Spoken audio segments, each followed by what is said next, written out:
Hello बच्चों, कैसे हैं आप लोग। स्वागत है आपका आपके अपने YouTube channel Ramiz with biology classes में। आज के वीडियो सेशन में हम लोग बात करने वाले हैं फाइलम टीनोफोरा की।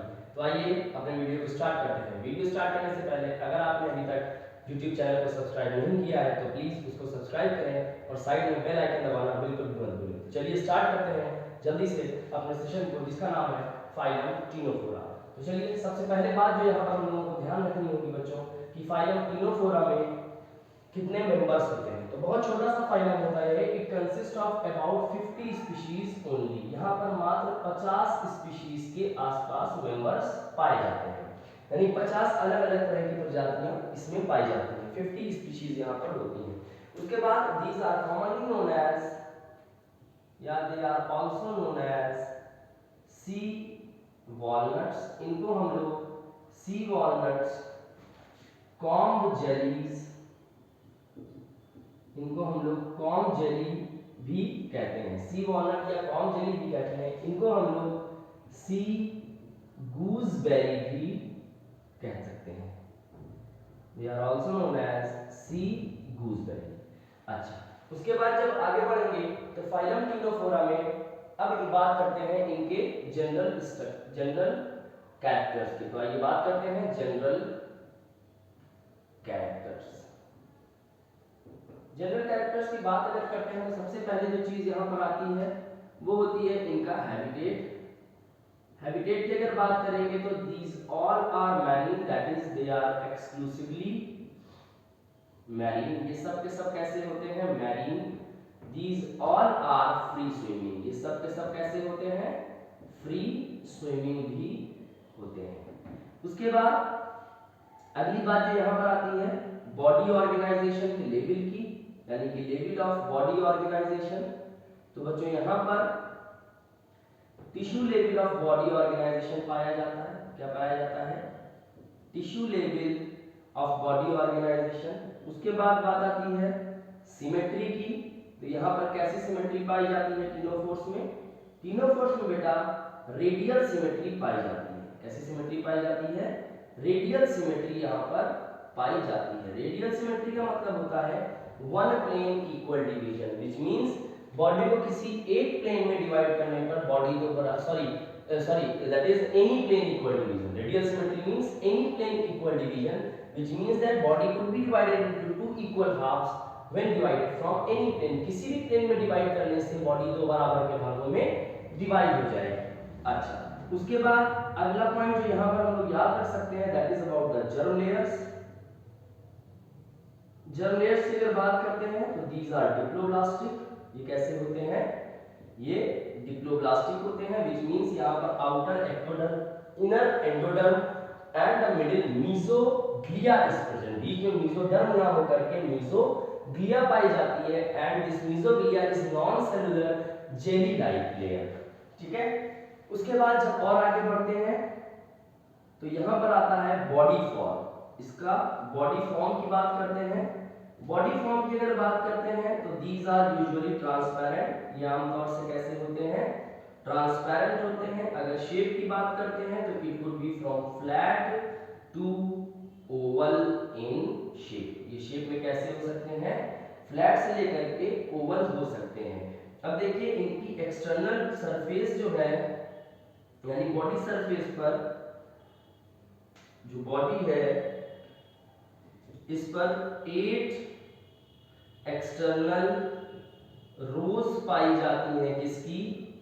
कॉम्ब प्लेट्स की। किसकी रोज पाई जाती हैं? कॉम्ब प्लेट्स की रोज पाई जाती हैं and these comb plates are ciliated, यानी यहां पर सीलिया पाया जाता है and these cilia are fused, that is the comb plate there is ciliated comb plates. Ctenophores में क्या मिलते हैं? सीलिएटेड कॉम्प्लेट्स पाए जाते हैं and these ciliated comb plates helps in the locomotion. ये किसमें हेल्प करते हैं बच्चों? ये लोकोमोशन में हेल्प करते हैं।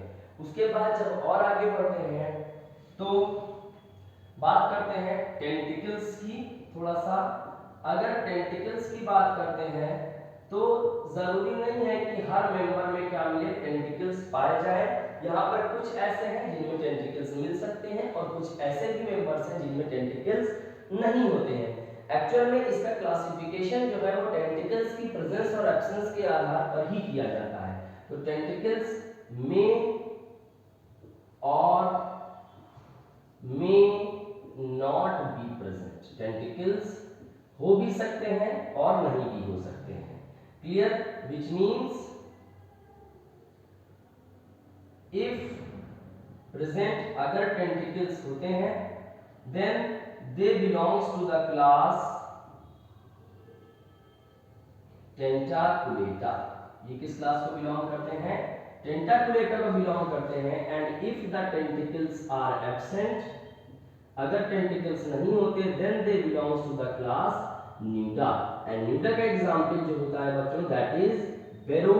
टेंटाकुलेटा के एग्जांपल की बात करते हैं अगर हम लोग, तो यहाँ पर प्लूरोब्रैकिया जो हमारी बुक में बना है that is the best example. Pleurobrachia which is also known as sea gooseberry, sea gooseberry हो सकता है। टीनोप्लेगा जो हम लोगों की बुक में दूसरा एग्जांपल दिया है that is also the member of class Tentaculata, वो भी टेंटाकुलेटा को ही बिलोंग करता है। अब यहाँ पर समझना होगा, अगर बात करते हैं टेंटिकल्स की, तो अगर टेंटिकल्स प्रेजेंट होते हैं then these are solid and these are very long.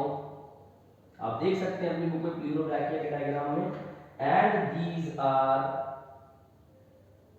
they are solid and very long and these are two in number, ये संख्या में दो हो सकते हैं। टेंटिकल्स जो है इसकी एपिडर्मिस पर क्या दिए होते हैं?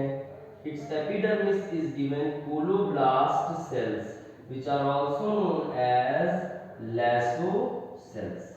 यहाँ पर कोलोब्लास्ट सेल्स या लासो सेल्स दिए हैं, और and these colloblast cells are involved in the capturing of prey। These are involved in the capturing of prey। ये शिकार को पकड़ने का काम करते हैं। अब शिकार को पकड़ेंगे तो बात आ जाती है यहाँ पर, उसके बाद अगर लोग रिलेट करें तो न्यूट्रिशन की। And in case of nutrition अगर बात करते हैं न्यूट्रिशन की, तो these are carnivores। ये कैसे होते हैं? These are carnivores, ये carnivores होते हैं। After that there will come the digestion। अगर डाइजेशन की बात करते हैं तो यहाँ पर दोनों ही तरह का डाइजेशन मिलता है। पहले जो डाइजेशन होगा that will be extracellular, that is extracellular, as well as intracellular digestion भी यहाँ पर देखने को मिलेगा। डाइजेशन दोनों तरह का हो सकता है, it could be extracellular as well as intracellular. उसके बाद आगे बढ़ते हैं। डाइजेशन के बाद बात आती है यहाँ पर एक स्पेशल प्रॉपर्टी की which is known as bioluminescence. What is this bioluminescence? This bioluminescence is the ability of living organisms to emit light. Living organism की ये एबिलिटी कि वो लाइट को इमिट कर सकते हैं, this is known as bioluminescence. इसको हम लोग बायोल्यूमिनेसेंस कहते हैं। And the bioluminescence is provided by the cells known as phenocyte cells. कौन से सेल्स प्रोवाइड करते हैं? फिनोसाइट सेल्स जो है ये इसको बायोल्यूमिनेसेंस की प्रॉपर्टी प्रोवाइड करते हैं। एक्चुअल में इन सेल्स में जो जीन है दैट जीन कोड्स फॉर फोटोप्रोटीन, वो फोटोप्रोटीन बनाती है जिसकी वजह से ये चमकते हैं। अच्छा, उसके बाद आगे बढ़ेंगे जब तो बात आती है इनमें रिप्रोडक्शन की। So if you will talk about the reproduction, यहाँ पर सिर्फ और सिर्फ सेक्सुअल रिप्रोडक्शन ही पाया जाता है।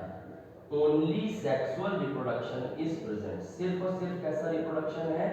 Only sexual reproduction is present. Sexual reproduction होगा तो यहाँ पर फर्टिलाइजेशन भी होगा, बिकॉज सेक्सुअल रिप्रोडक्शन का मतलब ही होता है फर्टिलाइजेशन होगा तभी सेक्सुअल बोलेंगे। कौन सा फर्टिलाइजेशन होगा यहाँ पर? एक्सटर्नल फर्टिलाइजेशन होगा। And the medium will be water. Clear? Medium क्या होगा यहाँ पर? वाटर में फर्टिलाइजेशन होगा, यानी कि बॉडी के बाहर फर्टिलाइजेशन होगा। जब फर्टिलाइजेशन होगा तो जाइगोट बनेगा एंड फिर क्या होगा? डेवलपमेंट होगा। फिर क्या आता है? There offers the development. Fertilisation के बाद क्या होगा? डेवलपमेंट होगा। अगर बात करते हैं डेवलपमेंट की, तो यहाँ पर बच्चों इनडायरेक्ट डेवलपमेंट देखा जाता है। कैसा डेवलपमेंट होता है? Indirect development. तो यहाँ पर लार्वा जो मिलता है वो कौन सा होता है? That is the cydippid larva. Larva का नाम क्या हो जाता है यहाँ पर? सीडीपिड लार्वा यहाँ पर पाया जाता है। डेवलपमेंट इनडायरेक्ट का मतलब है कि लार्वल स्टेजेस पाई जाएंगी and the larva will be known as cydippid larva. तो इस तरह से ये इस फाइलम की मुख्य बातें हो जाती हैं। उसके बाद जब आगे बढ़ते हैं तो इसके कुछ एग्जाम्पल्स हम लोग देख सकते हैं। वैसे काफी कुछ एग्जाम्पल्स हम लोग देख भी लिए हैं। चलिए एक आध एग्जाम्पल्स और देख लेते हैं।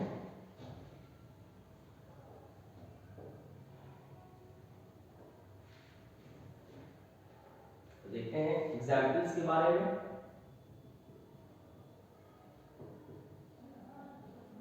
एग्जाम्पल्स प्लूरोब्रैकिया एनसीईआरटी में जो दिया हुआ है, मैंने आपको बताया कि प्लूरोब्रैकिया को सी गूजबेरी भी कहते हैं। दूसरा एग्जाम्पल आप ध्यान रख सकते हैं टिनोपेना, ये भी एग्जाम्पल बहुत इंपॉर्टेंट है, ये भी हमारी एनसीईआरटी में दिया है। तीसरा एग्जाम्पल ऑफ आप सिस्टम याद रख सकते हैं, it is known as Venus girdle, इसको हम लोग वेनस गर्डल कहते हैं। चौथा एग्जाम्पल आप जो ध्यान रख सकते हैं that is Hormiphora, that is Hormiphora, इसको हम लोग क्या कहते हैं? Hormiphora. This Hormiphora is known as sea walnut, इसी को हम लोग सी वॉलनट कहते हैं। तो इस तरह से ये कुछ एग्जाम्पल्स हो जाते हैं प्लूरोब्रैकिया, टिनोप्लेना, सेस्टम और हॉर्मीफोरा। तो ये हो गई बात। अब आखिरी चीज जो मैं यहाँ पर आपको बताना चाहता हूँ कि Ctenophora are also known as cnidarians. General सी बात है, कोई आप बस याद रखेंगे तो अच्छा रहेगा। इनको एनिडीरियंस भी कहते हैं। क्यों? बिकॉज दे लैक्स निमेटोब्लास्ट, इनमें निमेटोब्लास्ट या निमेटोसिस्ट नहीं होता है। यहाँ पर एक एक्सेप्शन भी है, जो एक्सेप्शन है वो हम लोग याद रख सकते हैं। The exception is Euchlora rubra, the exception is Euchlora rubra. Euchlora rubra इकलौता ऐसा फाइलम टिनोफोरा का मेंबर है जिसमें निमेटोसिस्ट पाई जाती है। जिसमें क्या पाई जाती है? Nematocyst is present. यहाँ पर निमेटोसिस्ट पाई जाती है और इससे एक चीज भी प्रूव होती है that the ctenophores are evolved from the phylum Coelenterata. Ctenophores का डेवलपमेंट सीलेंट्रेट्स में इवोल्यूशन के बाद होता है। तो इस तरह से we have completed the phylum Ctenophora. आपको हमारा वीडियो कैसा लगा हमको कमेंट बॉक्स में जरूर बताएं। अगर अभी तक आपने चैनल को सब्सक्राइब नहीं किया then please go and do subscribe it very fast because we are going to upload the videos at a very quick rate now as we are targeting for new 20